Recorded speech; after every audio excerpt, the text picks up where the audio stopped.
BJ Tapa 32. Bete banget. Katanya mau menjemput aku ke rumah sakit, tapi sampai sekarang gak datang-datang. Keluh Nagita penuh kekecewaan, terjebak di mobil yang melaju bersama ibunya. Sebelumnya, memang dokter mengizinkannya untuk pulang dan menjalani rawat jalan. Namun, apa daa? Ia hanya bisa menaruh harapan pada Sadewa yang seharusnya menjemput dan mengantar pulang, tapi justru tak kunjung muncul. Nagita menghela napas dalam-dalam, matanya sembab. Baru saja ia mendengar kabar bahwa Sadewa, kakaknya, justru sudah pulang lebih awal bersama Rifaya menuju ke rumah. Kenapa Kak Dewa makin berubah? Apa dia udah gak peduli lagi sama aku? Hatinya berbisik, merasakan sakit yang mengiris di dada. Dunia terasa tak adil baginya, dan rasa kecewa semakin meluap dalam dadanya. Udahlah, Gita. Gak apa-apa. Kakak kamu itu kan pasti lebih utamakan istrinya saat ini. Biarin aja, lagian kan ada supir yang jemput juga. Berhenti ngambeknya ya. Timpal Fatimah berharap Nagita berhenti merajuk karena Sadewa tidak kunjung datang ke rumah sakit. Ia sudah menerima telepon dari putranya itu bahwa sudah pulang terlebih dahulu ke rumah bersama Rifaya. Meskipun tidak tahu bahwa alasan langsung pulang karena pakaian Sadewa yang terkena noda darah. Nagita hanya mampu mengerucutkan bibirnya menanggapi ucapan ibunya tersebut. Meskipun dalam hati, rasa kesal dan marah yang membara terhadap Rifaya semakin memuncak. Baginya, kakak iparnya sangatlah egois dan melarang Sadewa menjaganya. Dasar munafik. Dia sendiri yang bilang Mas Dewa akan menjengukku sore ini. Namun, kenyataannya malah berbalik, pergi bersama dia ke rumah, gerutunya penuh kebencian dalam hati. Di dalam hatinya, Nagita seperti gelombang amarah yang menghempas keras, mencari celah untuk meluapkan isi hati yang terpendam ini. Tetapi untuk apa diungkapkan, jika bukan rasa sakit dan kecewa yang akan didapatkan? Tangan Nagita mengepal erat, matanya menatap nanar ke arah jendela mobil. Meski segala perasaan ini menyakitkan, ia tetap menahannya untuk sementara waktu. Tidak lama kemudian, kendaraan roda 4 yang membawa mereka itu tiba di rumah. Ketika Fatimah dan Nagita turun dari mobil, sementara itu di tempat lain atau lebih tepatnya di tempat Rifaya dan Sadewa berada di rumah kaca. Sadewa masih memegangi erat pergelangan tangan Rifaya. Matanya menembus jiwa wanita di depannya. Napas Rifaya tersengal-sengal, tak mampu menyembunyikan ketakutan yang kian menggebu. Di tengah gemuruh detak jantungnya, ia takut Sadewa akan mendengar dan merasakan kegugupannya. Rifaya mencoba mengalihkan pandangannya, menutup matanya pelan, ia tak sanggup lagi menatap wajah tampan Sadewa yang terasa begitu dekat hingga nyaris menyentuh darah dan dagingnya.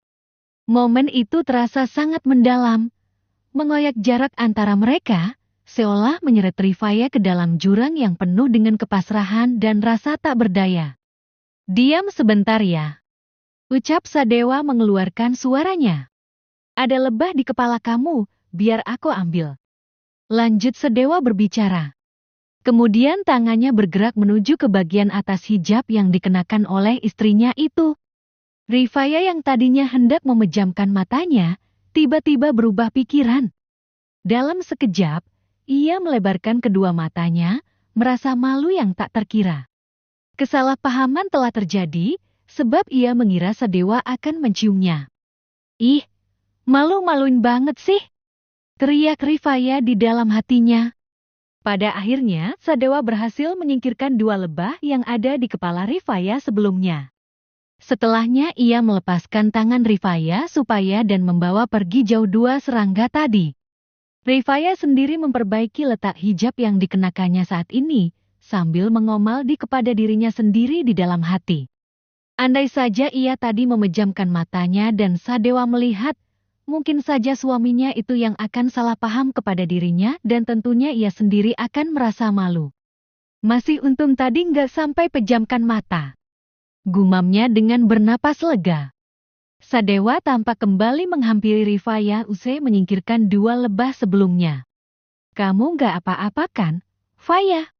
Tanyanya memastikan bahwa tidak ada serangga lain lagi yang berada di kepala istrinya itu. Iya nggak apa-apa, Mas.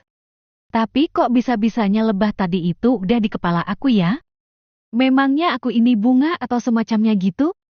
Decaknya yang terdengar protes dan mengomel kepada serangga yang menghinggapinya sebelumnya.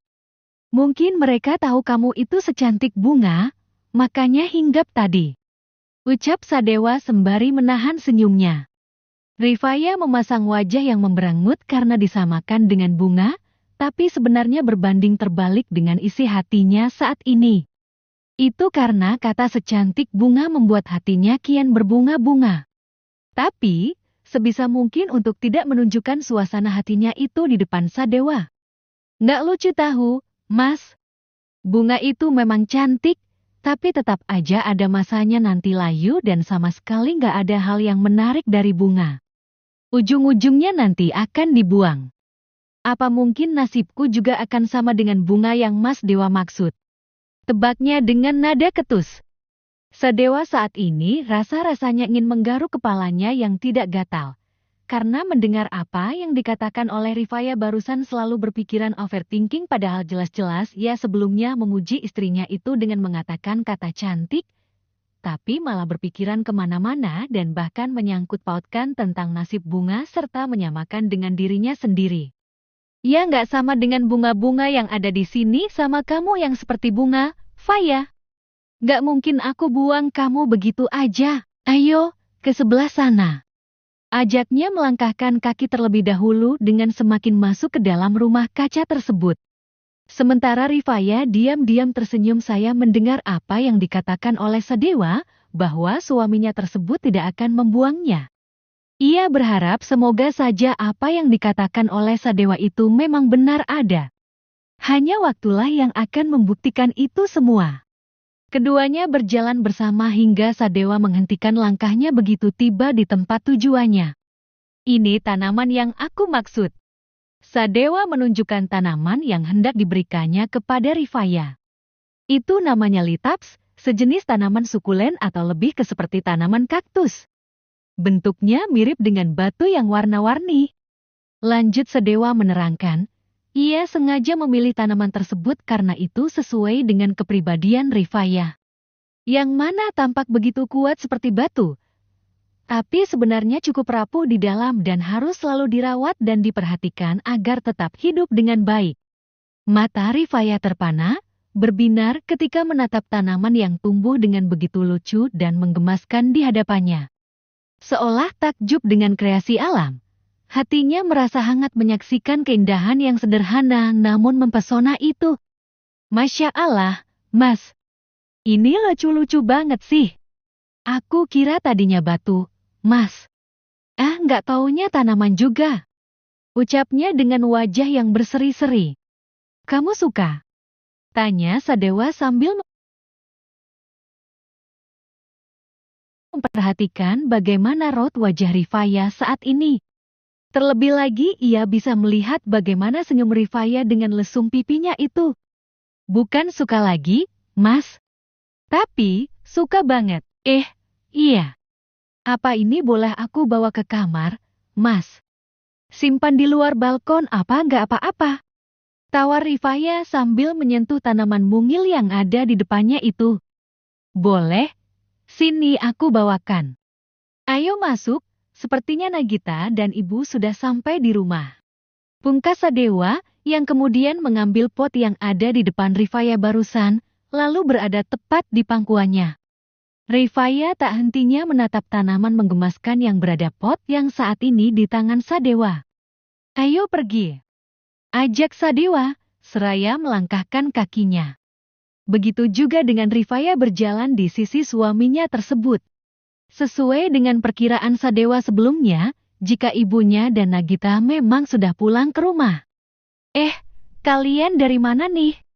Kayaknya lagi ada yang senang. Fatimah tanpa sengaja melihat Sadewa dan Rifaya melewati ruang tengah, di mana ia sedang duduk di sana. Dari kebun belakang, Bu. Jawab Sadewa dan Rifaya hampir bersamaan. Oh, dari rumah kaca? Tapi apa itu di tangan dewa? Apa itu litaps? Tanya Fatimah yang teralihkan dengan pot yang berisikan tanaman yang dipegang oleh Sadewa. Iya, Bu, Faya mau simpan di balkon luar katanya. Jawab Sadewa dengan wajah yang tampak lebih cerah dari biasanya. Ya udah kalian ke atas aja. Sebentar. Apa tadi nenek kamu datang ke sini? Dewa. Ibu dengar dari Embok Siti kalau nenek kamu bawakan makanan buat makan malam. Fatimah penasaran kenapa ibu mertuanya itu tiba-tiba datang ke rumahnya setelah sekian lama tidak pernah datang ke sana. Benar, Bu. Itu dari nenek Amurti dan dia ke sini sengaja ingin bertemu dengan Rifaya. Dia juga janji lain waktu akan mampir lagi ke sini. Terang Sadewa yang sesaat menoleh ke arah Rifaya. Rifaya sendiri menganggukkan kepalanya seakan ingin mengiyakan apa yang dikatakan oleh Sadewa barusan. Oh gitu? Alhamdulillah akhirnya dia mau ke sini lagi. Sepertinya karena ada Faya ya. Jati nenek Amurti mau ke sini. Makasih ya, Faya. Ucapnya yang bersyukur serta berterima kasih dengan keberadaan Rifaya, membuat ikatan antara dirinya dan ibu mertuanya mungkin membaik dari sebelumnya. Sama-sama, Bu, tapi aku juga nggak ngelakuin apa-apa kok. Itu mungkin karena nenek Amurti sudah lama nggak pernah ke sini dan baru sekarang mau datang. Terang Rifaya. Ia merasa tidak melakukan kontribusi apapun sehingga nenek Amurti dengan sukarela menemuinya di tempat tersebut. Tapi, tetap aja berkat Faya loh neneknya Sadewa mau datang ke sini. Pokoknya ibu mau bilang terima kasih buat kamu, Faya. Yaudah, kalian ke atas aja sekarang bentar lagi maghrib. Fatimah tidak bisa membiarkan putra dan menantunya itu tetap berada di sana. Padahal sudah sangat jelas pasangan suami istri tersebut ingin segera pergi ke kamar mereka. Iya, Bu, kita ke atas dulu. Sadewa dan Rifaya pun bergerak menuju ke anakan tangga usai berpamitan kepada Fatimah barusan. Setelahnya mereka masuk ke kamar bersama dan menutup pintu. Di saat yang sama, tampak Nagita yang sebelumnya membuka sedikit pintu kamarnya dan menutupnya kembali. Ia sebelumnya mendengar percakapan antara ibunya, Sadewa dan kakak iparnya itu, yang mana membicarakan tentang nenek Amurti. Nagita menghela nafasnya panjang, itu karena jika mengingat tentang nenek Amurti, hatinya merasa sakit. Entah karena dirinya hanya sekedar anak angkat atau mungkin karena ada hal lain yang tidak diketahuinya, nenek Amurti sama sekali tidak pernah menunjukkan perhatian atau kasih sayangnya sebagai seorang nenek kepada cucunya. Seakan ia adalah sebuah benalu yang menempel di keluarga tersebut. Padahal setahunnya ia memang diadopsi oleh keluarga tersebut dan apa salah jika ia merasa sudah menjadi bagian dari keluarga tersebut? Terus saja dia. Udah Kak Dewa, ibu juga direbut dari aku. Malah sekarang nenek Amurti juga yang diambil sama dia. Padahal aku juga cucunya. Meskipun cuman sekedar cucu angkat, tapi kenapa malah dia yang bukan siapa-siapa dan baru di keluarga ini sudah dianggap cucu sama nenek? Nagita bermonolog sambil menggerutu. Rasa iri dengkinya kepada Rifaya semakin kian menumpuk di dalam hatinya saat ini. Namun, Nagita sama sekali tidak tahu bagaimana membalas rasa sakitnya itu. Sampai sekarang ia belum mendapatkan rencana atau ide untuk menyingkirkan kakak iparnya dari rumah tersebut. Hingga detik selanjutnya, sebuah ide pun muncul di dalam pikirannya saat ini, di mana ia akan membuat Rifaya dipermalukan di tempat umum.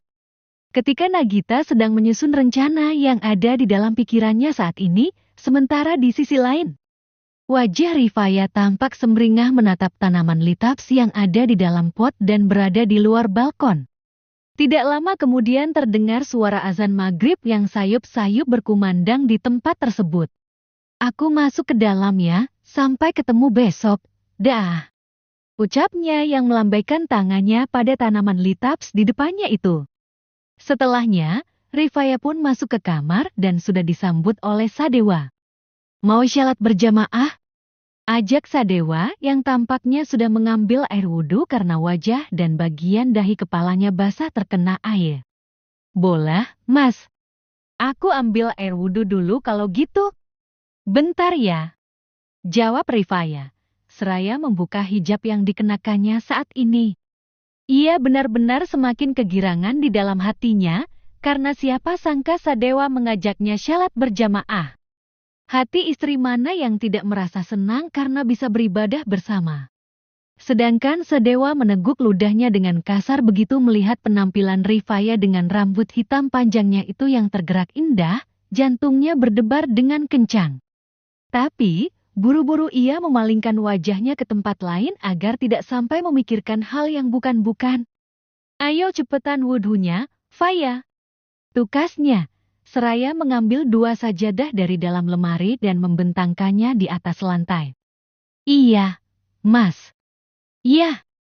Rifaya segera bergegas menuju ke kamar mandi untuk mengambil air wudhu. Tidak memakan waktu lama, Rifaya sudah selesai dari kamar mandi.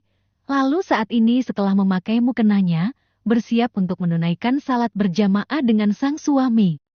Meskipun Sadewa terbilang pria metropolitan yang hidup di ibu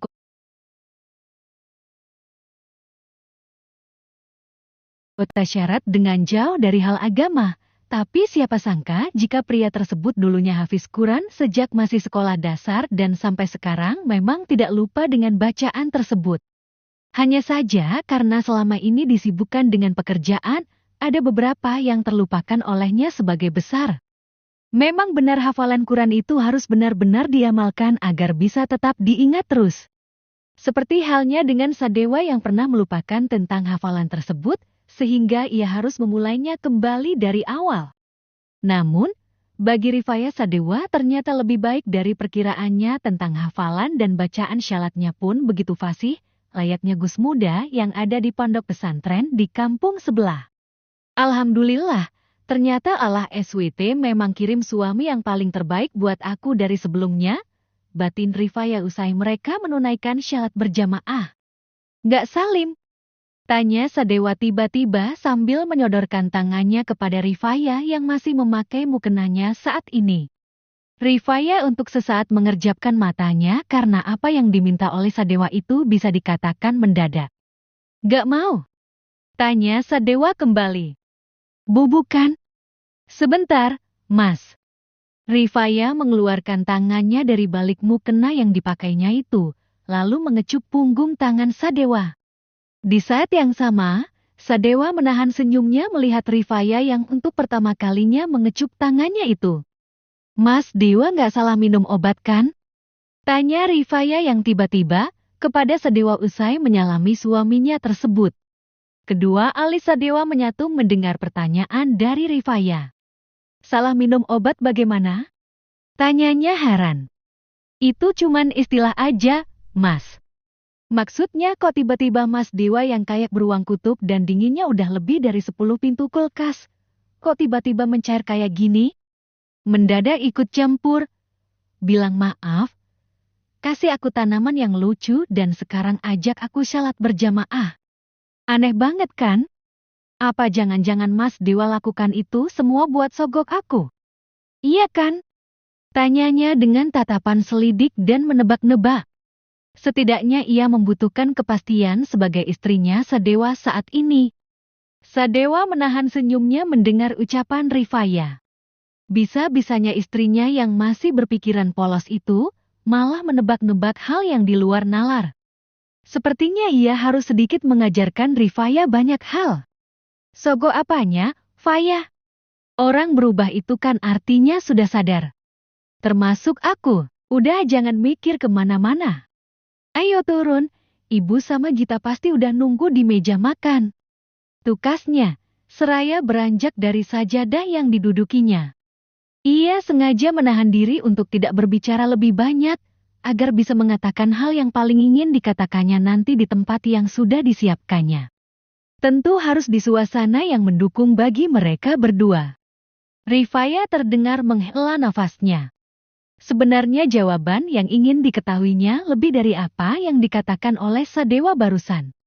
Tapi, hal tadi sepertinya sudah lebih dari cukup untuk saat ini. Tunggu sebentar, Mas. Seru Rifaya yang sedang membuka mukenanya saat ini, lalu melipatnya dan menyimpannya kembali ke tempat semula. Kemudian hendak memakai hijab untuk dikenakannya.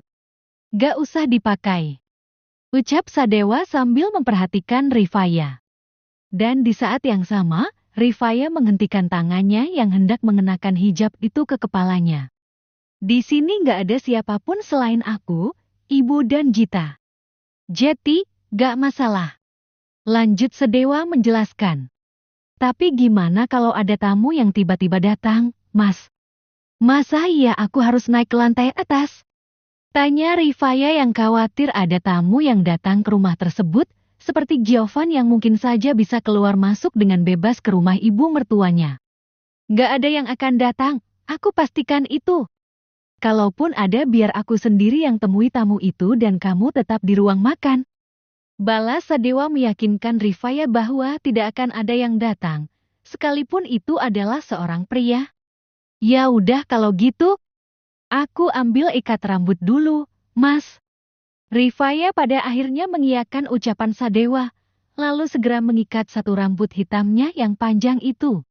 Sadewa untuk sesaat tersenyum lebar melihat bagaimana penampilan Rifaya saat ini yang 2 kali jauh lebih cantik dari sebelumnya. Tapi, detik selanjutnya senyum itu memudar, di saat ia teringat dengan hal yang mengerikan dialami Rifaya ketika masih tinggal dengan sang bibi. Dirinya penasaran seperti apa bekas luka yang dialami oleh sang istri. Itu karena menurut informasi yang didengar oleh Sadewa, luka Rifaya itu selalu berakhir di punggung, sehingga tidak ada yang tahu. Ia juga belum sempat melihat punggung Rifaya karena ketika memakai lenzery di waktu itu, tidak sempat melihat punggungnya dan cahaya di kamar pun masih temaram. Ayo turun, Mas. Ajak Rifaya yang kini sudah berada di dekat Sadewa. Mas Dewa melamun ya Lanjut Rifaya menebak-nebak, karena Sadewa sejak tadi dia mematung di tempatnya. Sadewa berdehem kecil untuk mengurai rasa canggung di antara mereka saat ini. Gak melamun, Faya. Ayo pergi. Elak Sadewa, seraya membuka pintu kamar. Rifaya malah tertawa kecil karena menurutnya tadi Sadewa sedang benar-benar melamun. Itu karena ia memanggil bukan hanya 1 kali kepada suaminya itu. Tapi Sadewa sama sekali tidak menyahut dan itu artinya memang bahwa sang suami sedang melamun, meskipun ia tidak tahu entah sedang memikirkan apa. Kenapa malah ketawa? Sadewa menghentikan langkahnya karena keheranan mendengar Rifaya malah tertawa kecil saat ini. Gak ada apa-apa, Mas. Tapi itu apa gak apa-apa? Kening Mas Dewa Jeti biru loh. Tunjuk Rifaya yang baru menyadari, jika benjolan sebelumnya kini berubah menjadi biru kemerahan. Sadewa pun memegang keningnya dan memang sedikit sakit, tapi masih bisa ditahannya. Gak apa-apa, gak sakit ini. Tapi, mungkin saja sakitnya hilang kalau kamu tiup sebentar. Ucapnya sekaligus meminta agar Rifaya meniup bagian keningnya yang terasa sakit itu. Yakin bakalan sembuh kalau ditiup, Mas? Tanya Rifaya dengan polosnya. Coba saja. Balas Sadewa, seraya mencondongkan sedikit tubuhnya sehingga bagian kepalanya itu sejajar dengan wajah Rifaya. Ayo tiup. Pinta Sadewa yang terdengar tidak sabaran.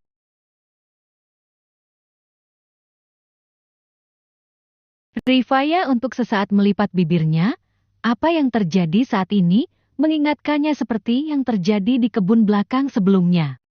Tapi, entah kenapa ada yang salah di antara mereka berdua saat ini. Aku tiup ya, Mas.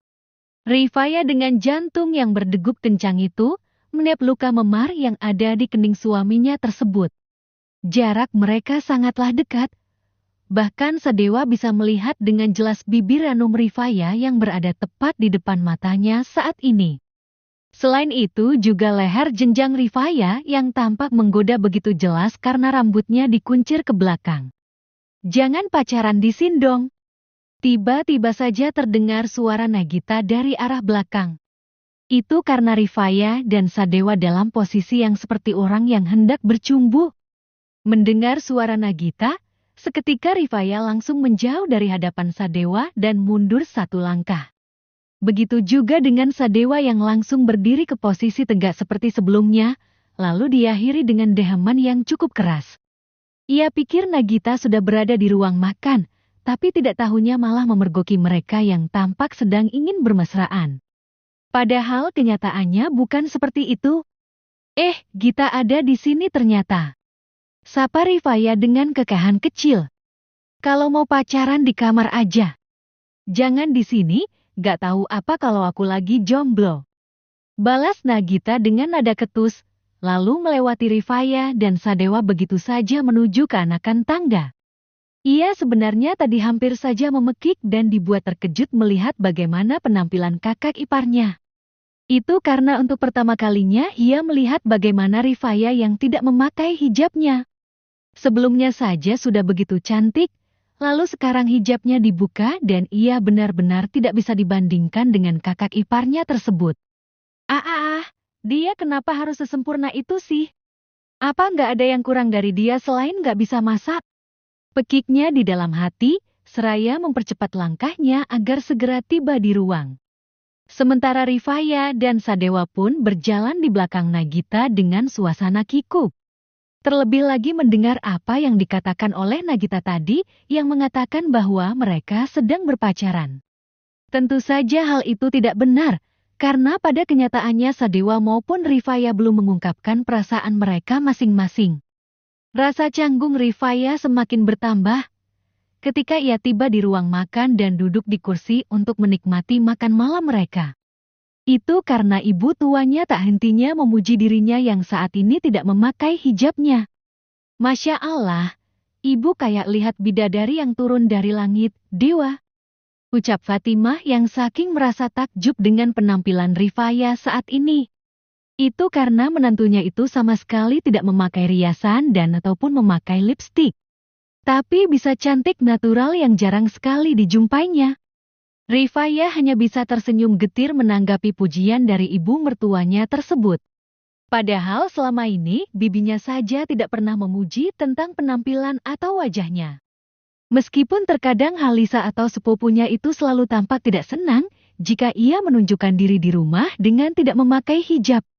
Sementara Nagita hatinya semakin memanas karena ibunya untuk kesekian kalinya memuji kakak iparnya itu.